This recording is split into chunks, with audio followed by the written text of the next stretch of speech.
Blocksberg. Bibi and the Ice Witch. Chapter 1. Snow Bees and Cactus Spines. Snow at last! Since yesterday evening, fat snowflakes had been falling from the sky, and now the trees, streets, and houses in Newtown were all covered in white frosting. The town looked and sounded magical. All of the sounds were wonderfully dampened by the snow. Well, maybe not all the sounds. From inside the Blocksberg's house, a rather undampened banging and crashing could be heard. What could it be?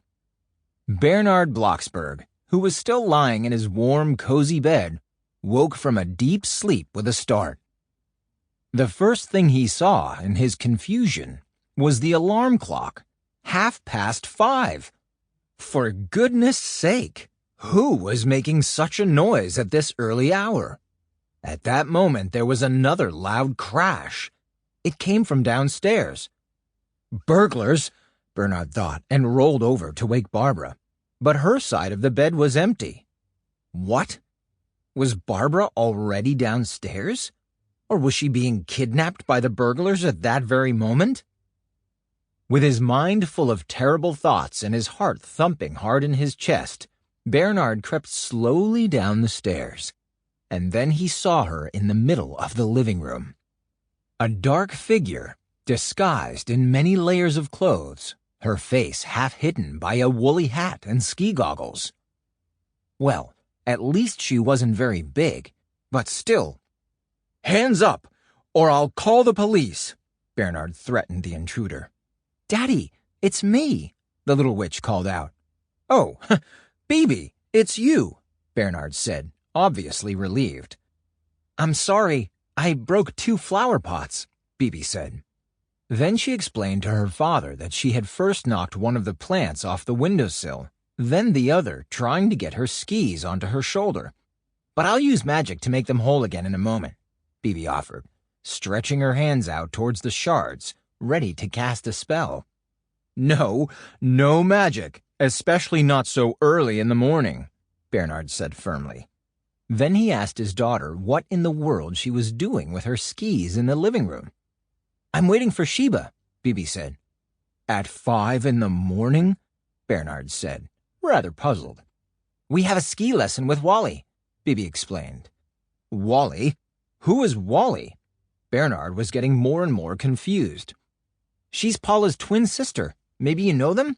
They both have pointy noses and they live in the Twilight Mountains, in a house with lots of lacy doilies everywhere." No, Bernard didn't know any witches with pointy noses and lace doilies. And to be honest, neither did he want to get to know them. "And where is your mother?" Bernard interrupted the stream of words coming out of Bibi's mouth. "She's in the Twilight Forest. You knew that she wanted to spend the night with Aunt Manya so that she could help her clean up after the festival and take the fire bowl back to the mountain." Oh, yes. Now Bernard remembered. Yesterday had been the witches' winter sun festival. In the past few days, Bibi and Barbara had spoken about nothing else. The little witch started telling her father colorful stories about the party that had taken place in the Twilight Forest the day before. "It was wonderful. We danced around the fire until late into the night, while the snowflakes swirled around us," Bibi told her father excitedly. The doorbell rang, and Bibi ran to open it. "Hello, Sheba," Little Witch greeted the bundled-up form who stood at the door with skis over her shoulders and a motorized broom in her hand. "Hey, Blocksberg, time for the zigzag ski swing, the triple snow bee somersault, and the cactus spine maneuver," Sheba greeted her friend. "I'm ready," Bibi said, quickly pulling on her gloves. Then, with her skis over her shoulder, she got... Sample complete. Ready to continue?